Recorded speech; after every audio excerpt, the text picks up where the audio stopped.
The annual Spokane Rainbow Pride Festival was rescheduled to October. Still ahead, how the March for Equality took place today. Washington County's ready for Phase 4? Now you'll have to wait longer.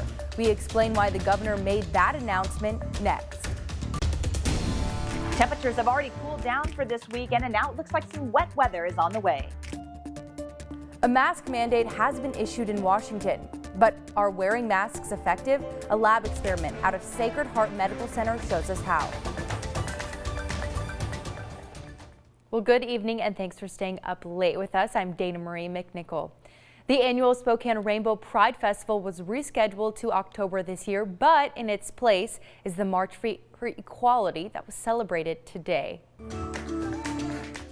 We Are One was the message in Spokane tonight at the March for Equality, a group organized to celebrate Pride Month with activities that are still going on right now. KREM's Brandon Jones brings us more on the event. Pride Month activities have been canceled all across the country, but today here in Spokane, there's been a little bit of a substitute. They got a chance to march and they're asking for equality amongst all people. The Unity event that started out on the Centennial Trail was described by organizers as a mission, a chance to get Spokane residents together and build a stronger and more loving community. You know, as a single parent of 5 children, 2 of them Black, as well as an LGBTQA member of the community, you know, both of these minorities are just really near and dear to my heart. Being, you know, LGBTQA myself, as well as raising 2 Black children. On top of their initial goal of celebrating the human right of choosing who you get to love in this country, the March for Equality also took time to open a dialogue amongst participants about the Black Lives Matter movement.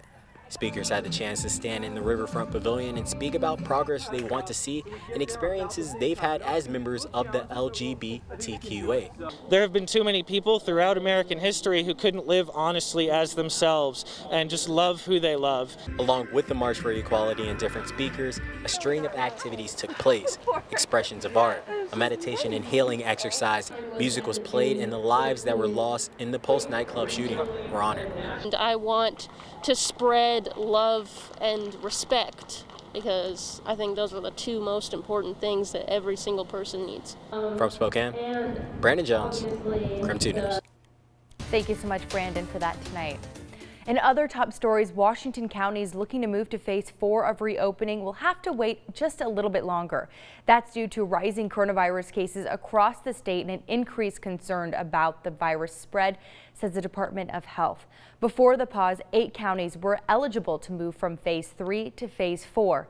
Governor Inslee says, quote, "We all want to get back to doing all the things we love in Washington during the summer and fully open our economy, but we just aren't there yet. This is an evolving situation and we will continue to make decisions based on data."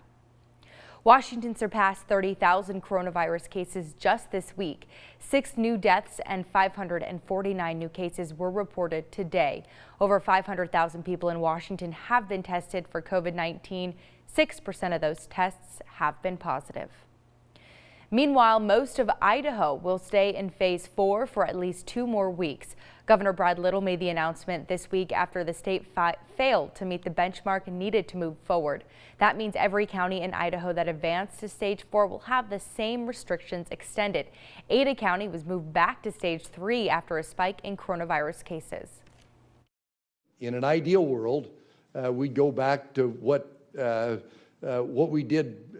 More and more, we get closer to back what it was.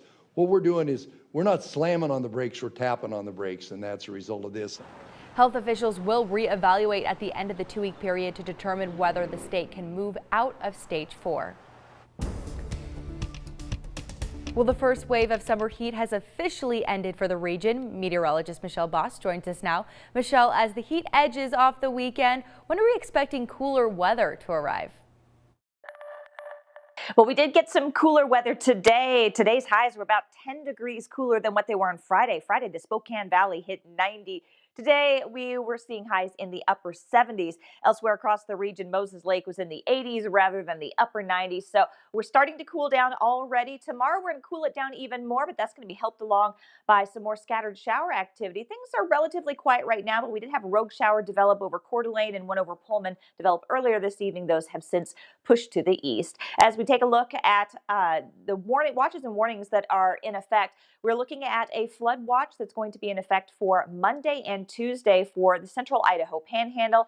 They're expecting the heavy rain to shift into that region on Monday and Tuesday. As things start to dry out here in Spokane, we'll see our scattered showers mainly on Sunday, but it should be quiet over the next 12 hours with mostly cloudy skies overnight. Scattered showers for tomorrow afternoon, much cooler, 68 degrees, and a chance for showers both Monday and Tuesday with continued below average highs in the lower 70s. Thank you so much, Michelle, for that.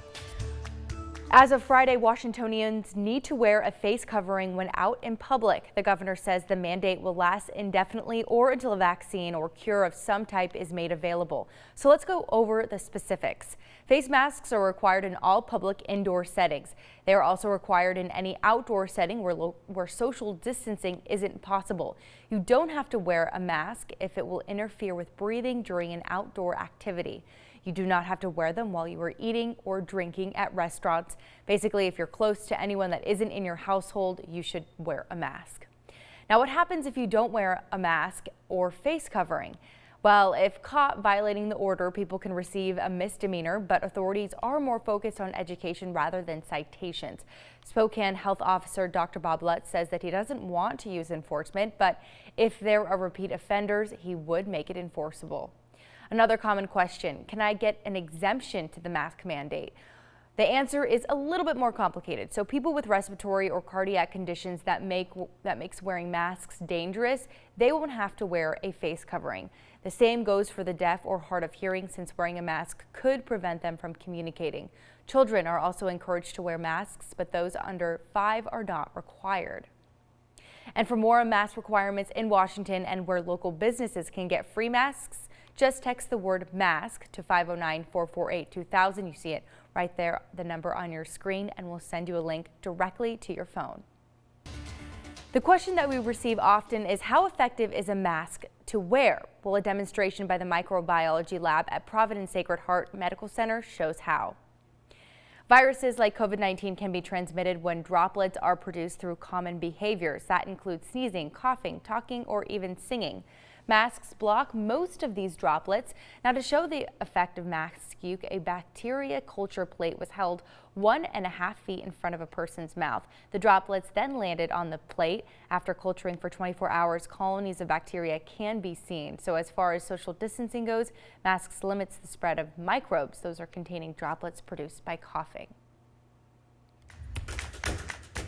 And looking ahead, if you're a small business with 49 or fewer employees, come get your free PPE. You can pick up personal protective equipment at the Spokane County Fairgrounds beginning June 29th through July 2nd. Pickup is from 9 a.m. to 4 p.m. Businesses that qualify must register online prior to pickup. And for more information, head to KREM.com or download our KREM 2 app for real-time updates. Now, in 2018, over 3,000 Washington residents died of Alzheimer's. Still ahead, how the pandemic is further isolating those impacted by or struggling with Alzheimer's. But before we get to break, check out this tribute for COVID-19 victims and survivors. Madrid City Hall lit up with the skies drones on Friday with the message of hope and thank you. Flags of other countries fighting the coronavirus pandemic were also included. That's really beautiful.